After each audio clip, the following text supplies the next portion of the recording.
Hello. What is up, guys? I'm tired as hell. It is 9 a.m. I don't know. I guess I don't know. I felt like I had something to say. Let me wake up. Okay, the thing that was bothering me. The other day I posted a video, and there was a moment in the video where I let myself get mad. And I let myself talk from a place of my ego. I said, like, if you let yourself date assholes, and if people do this, then blah, blah, blah, and fuck them, and na.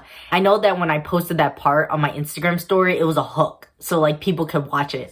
And I actually got a lot of feedback on my videos because of that. Obviously, it's because of stuff I talked about, and it's relatable, and whatever. But I know that, maybe I don't know. Maybe I'm making an assumption. But I feel as if I didn't post a negative hook, then a lot of people wouldn't have clicked on the video or even took the time to watch it in the first place. Or the video that I posted on my Instagram, it was me reacting out of fear of a bug and freaking out. But that wasn't like the main part of the video that I wanted to show off. Then in my YouTube video, I felt as if besides all of the anger, besides all of the fear, I don't want to act like I always have everything together and that I know what's going on. And that's what I wanted to show in the video. Sometimes people are stuck for a very long time. When I posted the video, I probably made that video 3 weeks before, 3 weeks before I posted it. In that moment, I was angry. At the time that I posted it, I wasn't. I let all that anger go. I forgave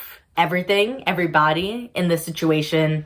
Deja vu. Anyways, all of the people that I was mad at and I had resentment towards, or just sadness or bitterness. I didn't want to carry the burden on me anymore. I didn't want to carry the weight on me anymore, so I just forgave it. I didn't forgive it because whatever they did was okay, or that they took accountability for it, or that they gave me closure or anything. I didn't need them to forgive them. These past 3 weeks, I've been in a rut trying to deal with my feelings and figure everything out. And the time that I posted the video, that was only one moment where in reality, a lot of the feelings that you feel, they don't just pass in one night. Whatever I was showing in that video, I just was lucky in that moment to have let it go right there in that video. But the good thing is that when you keep moving forward, the strength of the emotions that come with the memories, they become less and less. When you are able to let yourself feel whatever you need to feel for however long that you need to feel it, and I mean that. You can be sad for however long you need to feel it, because sometimes the emotion, it builds up. It's so dense inside of you that when you start acknowledging that you actually have that emotion, that anger, that sadness, that bitterness, then you can start letting it go slowly.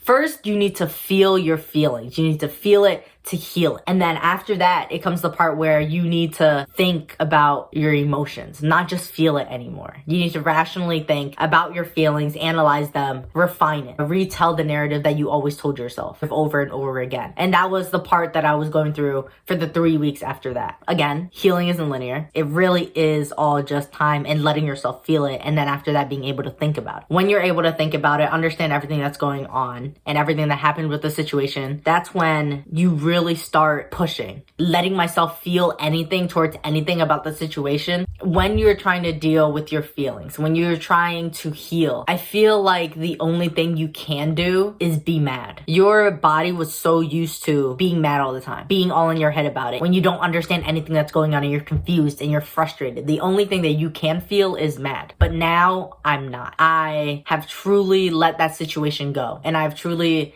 let go of the resentment that I attach to those people, because even though they're not in my life anymore, and it's been so long, when you don't pay attention to everything that's happening initially, when you ignore all your feelings, when you ignore that you are hurt, it's still harbored. It's there whether you acknowledge it or not. Until you acknowledge it, then you can release it. But if you don't acknowledge it, it's just going to be there. I acknowledged everything that happened, and I decided to forgive everybody in the situation for what happened. Whether it's me for the things that I did or the things that I didn't do, or them and the things that they said and did or didn't do. Thinking about the what ifs, the coulda, shoulda, wouldas, what I wanted to happen. It was just releasing the fantasies that I made up in my head, the hope that I made up in my head, finally letting it go. When you get to the point where you can finally let things go and accept things as they are, in the beginning, you might only understand the hurt and you might defend yourself and protect yourself. Say, I didn't do anything wrong. It was all them. They did this and they did that and they made me feel like this and it is their fault, so fuck them and leave. It's the only initial feeling that you're able to feel, which is anger. But what happens after that is understanding that we're all one, that we're all a part part of this collective conscious. Imagine that every single person is like a leaf,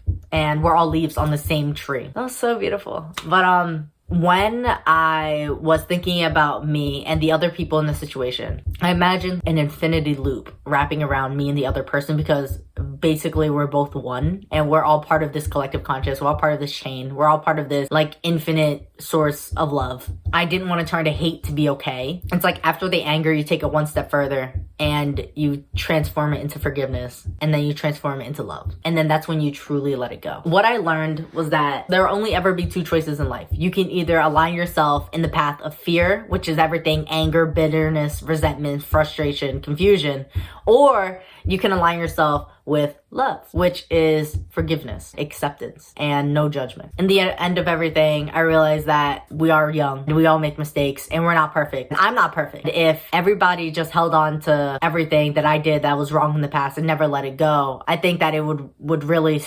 stop my growth. If you look at everybody like, oh, they can't grow past this, but you think that they're always going to be like that you define them by their mistakes, that really limits you from loving other people, being open-minded to other people and their experiences, just them as a person. I never want to dismiss people as they are for being human. Jenna Marbles said this, but she said like that we're all just people trying to navigate the world. We make mistakes and we're not perfect. I thought about the whole cancel culture that happened when cancel culture got so bad and there was no cap, there was no lid, there was no forgiveness, there was no understanding from one person to another person. We lost Jenna Marbles. Oh my god. We lost Jenna Marbles because of cancel culture. I'm not saying that she didn't make any mistakes. She said sorry.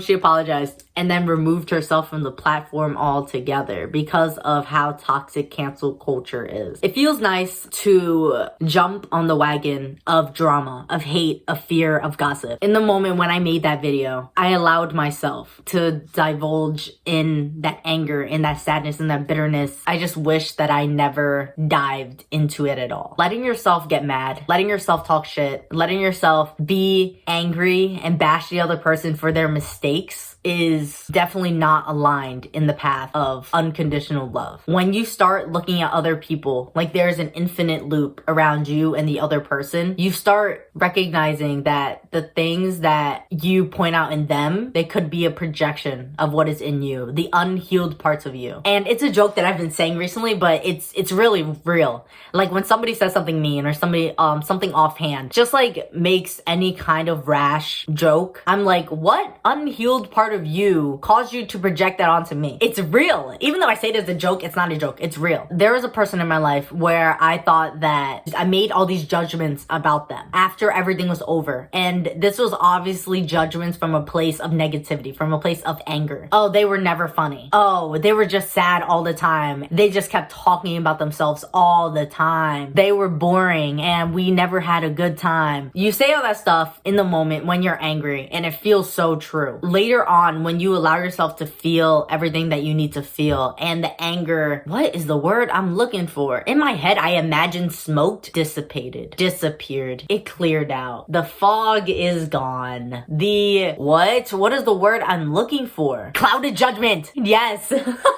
Thank you. When your judgment is no longer clouded, then you realize when I said, oh, the other person isn't funny, what unhealed part of me made me say that they weren't funny? What made me characterize them in that way? In that moment when I was experiencing everything and the way that I was perceiving everything, I definitely was not in a happy place, operating from a place of love. When they said anything, it probably just annoyed me because I was so like frustrated and angry within myself. And I was like, oh, you're not funny. I was just so turned off by the idea of positivity. So that's probably what I projected onto them. And when I said like they talk too much about their feelings and they're just sad all the time and they just talk too much about themselves, the unhealed part of me that characterized them like that was the part of me who was afraid to be open, was afraid to be genuine and vulnerable, and was afraid to trust other people with my feelings. I've lived so long thinking that I don't ask anybody for help, so don't ask me for help, which is a really selfish way to live life. What is the point of life if you're not making genuine connections with other people? I don't know. What are we here for? What are we here for if we're not here to help everybody else? What's good for me, but what is also good for the most amount of people? Utilitarianism. That's what I'm learning about right now. But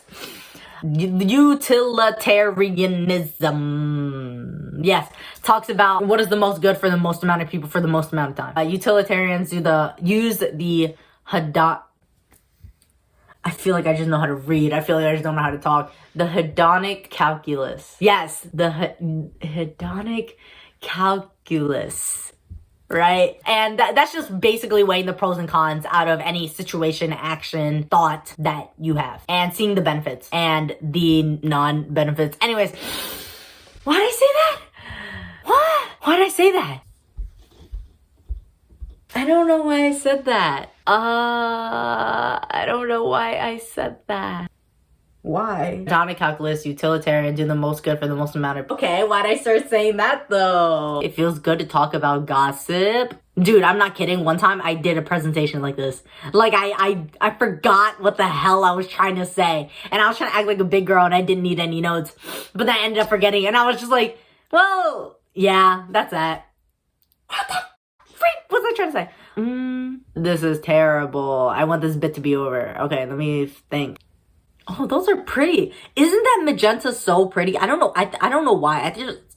I just think that's my favorite color now. Like, it's so freaking pretty. Oh, yes. I was talking about my feelings. I was talking about how it's hard for me to be emotional and vulnerable. And when I saw somebody else do that, it like made me despise them. An unhealed part of me hated when they did that. When they were able to tap into their feelings and when they were able to be so emotional and so vulnerable, expressive about their feelings, which is something that was like, I struggled with that really hard and trusting other people with my feelings and stuff. The perceptions that you have of other people, they can be misconstrued by the unhealed parts of you. So when you perceive another person, use your discernment. Ask yourself, was that an appropriate judgment? You have to imagine everyone else that you're looking at with a lens of understanding and compassion. People are people. They're humans. They make mistakes. Not everyone knows what to do. Not everyone does and says the right thing all the time. If you are able to just let people be, then your life is so much lighter. I never want to be closed-minded with my thoughts, my feelings, and the limits that I give myself and the limits that I give other people. When you think that people should act like this because of this, and if they do anything like this, then that is wrong and blah, blah, blah, blah.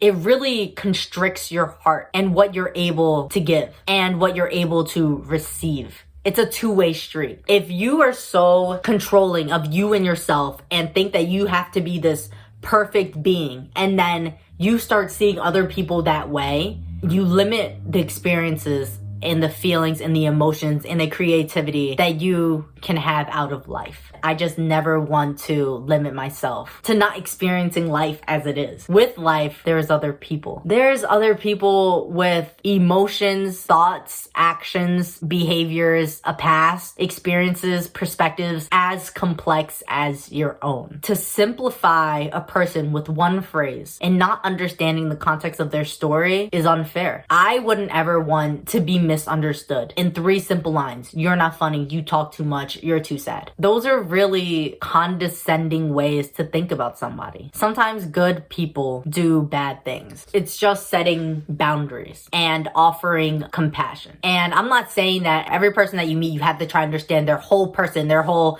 how they grew up and why they think the way that they do and why they feel the things that they do and why they believe the things they do. You don't have to understand a whole person. That's not what I'm saying. I'm saying in the moment that you meet them, in the short moment that you interact with anybody, use your discernment. Don't judge somebody right off the bat. Don't characterize their whole life, their whole being with simple phrases. It's unfair. The love that I'm able to give people is not limited. It's only constricted if I constrict myself. If I think that I have to be this way and other people should be this way too, and they should act like this and I should act like this, and we're all in this to be this way, and we set standards and limits and regulations to the way that a person should be, it's so limiting. That is so controlling. It's constricting. It's suffocating. I don't want to set expectations onto other people because I know when there's expectations set on me, it's suffocating. I know that a lot of people like to live off of this hate, and I know that hate sells and drama sells and it catches attention. But after that anger is past and I'm able to think about my feelings and reflect and think about the narrative and the way that I judge other people, it's just setting boundaries. You let them be whoever they want to be for the moment that you interact with them. Don't judge them. Don't patronize. Don't hate. Let them be. That's the way that I started thinking about life. I also started thinking about it. This is still a thought that I'm trying to develop, but I tried not to say good or bad anymore. I try to say attractive or not attractive, to not judge other people. It's like, okay, you do you. I'm never going to tell them this, right? Like, okay, they do what? Okay.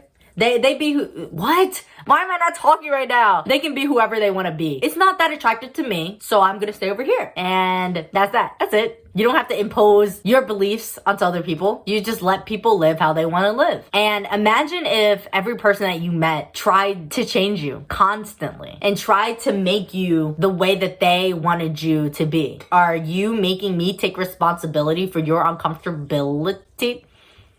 That's not the best way to say that. Let me say it again. I think about that line so much. Why am I making other people take responsibility for the way that I feel? You need to take accountability for your own feelings. Don't project onto other people. Don't judge other people. I don't want to deal with anybody else's baggage. I don't want anybody else to deal with mine. I figure it out by myself, and I'm not going to hate anybody else because of whatever I'm going through. Let's think about a mirror. Look at other people like a reflection of yourself, and whatever you project onto them is something that correlates directly to you. Why did I think you are what you eat? Or I know you are, but what am I? If you ever let yourself indulge in anger, judgment, everything based off of fear. When you judge other people, you are just projecting an unhealed part of you. A part of you that you are uncomfortable with. A part of you that you have not acknowledged within yourself. And that's why you despise it in other people. I think that's it. I don't know what else there is to say. Don't judge other people. Let them be. Accept people as they are. Try to understand them. Try to understand where they are coming from. A person cannot be simplified to simple phrases. No definition or label can ever define who a person really is. Just in the way that you are a complex person with varying thoughts and differing moods, different backgrounds, ethnicities, cultures, experiences, perspectives. You are a complex and dynamic person. Guess what? Everyone else is complex and dynamic as you are. It doesn't feel good to be misunderstood. It doesn't feel good to be judged. Anyone can throw statements around, you're this and you're that, but they will never truly understand who you are and why you are the way that you are. And they probably won't even know all the inner things that you're going through and all the things that you're unpacking and all the things that you're dealing with in yourself. And you probably don't know that in other people also. So use your discernment. Let people be whoever they want to be. And if you don't like that person, if you don't find traits in that person attractive, set boundaries and remove yourself from the situation. Don't engage. Your energy is valuable. Your time is valuable. There are so many things in life that you could be placed in where it's already so negative. Don't add anymore. Don't add more negativity in your life. Control the one thing you can control, which is your outlook. Choose love. Neglect fear. Choose to see in a lens of happiness, of positivity, of optimism, of caring, of compassion, of understanding. Offer it to yourself, offer it to others. I hope you guys have a good day, evening, night, wherever you are, whenever you are watching this. Yes, choose joy and happiness and love and compassion for yourself and for other people. Yes, spread love. Spread love, guys. It is a time to let go of fear. It is time to align with love. Goodbye. Love you all. Mama baba.